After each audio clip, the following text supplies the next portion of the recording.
બિરસા દાદાની જે વાત આવે છે, રાજા આદિવાસી ભીલ હતા. તમે મહાભારત ઉઠાવીને વાંચી લેજો. મહાભારતમાં જે અંગૂઠો કાપીને આપનાર એકલવ્ય આદિવાસી હતા. તમે મહારાણા પ્રતાપનો ઇતિહાસ વાંચી લેજો. જ્યારે પોતાનો ભાઈ પણ એમની સાથે નહોતો, જ્યારે પૂંજા ભીલની આખી સેના મહા સાથે હતી. એ આપણો ગૌરવશાળી છે. સમાજમાંથી અમે આવીએ છીએ. તો એ સમાજ શિવાજી મહારાજનો ઇતિહાસ વાંચી લેજો. શિવાજી મહારાજ સાથે દુધા ભીલની આખી સેના હતી. એ સમાજમાંથી અમે આવીએ છીએ.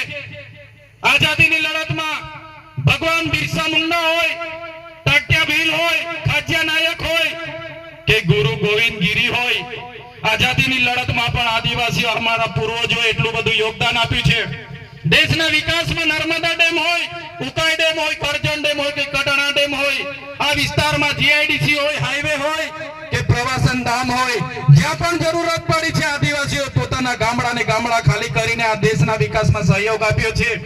પણ જ્યારે આદિવાસી વિસ્તારોમાં આઝાદીના 78 વર્ષ પછી પણ આજે શિક્ષકો માટે આંદોલન કરવું પડે, આજે શાળા માટે આંદોલન કરવું પડે, આજે રસ્તા માટે આંદોલન કરવું પડે, આજે રોજગારી માટે આંદોલન કરવું પડે, આજે પીવાના પાણી અને સિંચાઈના પાણી માટે આંદોલન કરવું પડે, તો આ સરકારોને અમે કહેવા માંગીએ છીએ, અમે વિધાનસભા સંસદ સભા જીતવા નહીં, અમને દેશનું 29મું રાજ્ય બનાવવા માટે આગળ આવી રહ્યા છે.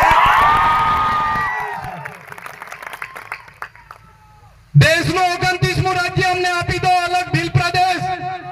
જે રીતે તેલુગુ લોકોને તેલંગાણા મળ્યું, તમિલ લોકોને તમિલનાડુ મળ્યું, મરાઠાઓને મહારાષ્ટ્ર મળ્યું, ગુજરાતીઓને ગુજરાત મળ્યું, જે રીતે પંજાબીઓને પંજાબ મળ્યું, નાગા લોકોને નાગાલેન્ડ મળ્યું, ઝારખંડીઓને ઝારખંડ મળ્યું, એ જ રીતે આદિવાસી ભીલોને અલગ ભીલ પ્રદેશ આપી દો, અમે અમારો વિકાસ કરી લઈશું. જે રીતે 1997માં ભરૂચમાંથી નર્મદા છૂટું પડ્યું, આજે જિલ્લાનું હેડક્વાર્ટર રાજપીપળા આવ્યું તો આપણે બધા નર્મદા વાળાને ફાયદો થયો કે નહીં થયો? આજે વડોદરામાં છોટાઉદેપુર છૂટું પડ્યું, છોટાઉદેપુર વાળાને ફાયદો થયો કે નહીં થયો? એ જ રીતે દેશનું 29મું રાજ્ય ભીલ પ્રદેશ રાજ્ય અમને આઝાદીના 78 વર્ષ થઈ ગયા. સરકાર અમૃત મહોત્સવ, અમૃતકાળના રથ કાઢીને ફરે છે, બ્રાન્ડિંગ કરે છે, મોટા મોટા બેનરો પ્રચાર કરે છે, પ્રસાર કરે છે, અમૃતકાળ મનાવે છે. ત્યારે સરકારને અમે કહેવા માંગીએ છીએ, આજે પણ અમારો સમાજ આજે તમારા પર ભીખ માંગે છે. આદિવાસી આ ધરતીનો, આ દેશનો માલિક છે, મૂળ માલિક આદિવાસી છે, અને આજે મૂળ માલિકને તમે મજદૂર બનાવી દીધા છે. ત્યારે આદિવાસી, એસટી, એસસી, ઓબીસી માઇનોરિટીને પણ હું કહેવા માંગુ છું, આપણા સંવિધાનિક અધિકારો જાણો, બંધારણીય અધિકારો જાણો. આ દેશના આપણે મૂળ માલિક છે. એ હું નથી કહેતો, આપણું બંધારણ કહે છે.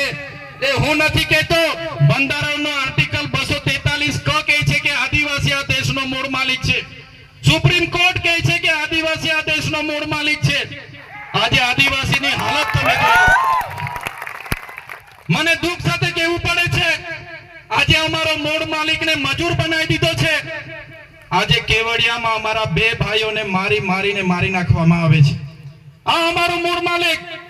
આજે મધ્યપ્રદેશમાં આદિવાસી કહેતા જ એના માથા પર મૂતરી દેવામાં આવે છે. આજે મણિપુરમાં આદિવાસી કહેતા જ અમારી મા બેટીઓને નગ્ન પરેડ કરવામાં આવે છે. ત્યારે હવે સરકારોને કહેવા માંગીએ છીએ, હવે અમે આવેદન નિવેદન જિંદાબાદ મુર્દાબાદ નથી કરવાના, અમને અલગ ભીલ પ્રદેશ આપી દો. અમારા લોકો સાથે ભેગા નથી થવા દેતા. અમને ખોટા કેસો કરીને અમને પણ જેલોમાં મોકલવામાં આવે છે. આ વર્ષે 9 ઓગસ્ટ પછી આ પહેલી વાર આટલા લોકો મારી સાથે ભેગા થયા છે. સરકાર એવું ઈચ્છી રહી છે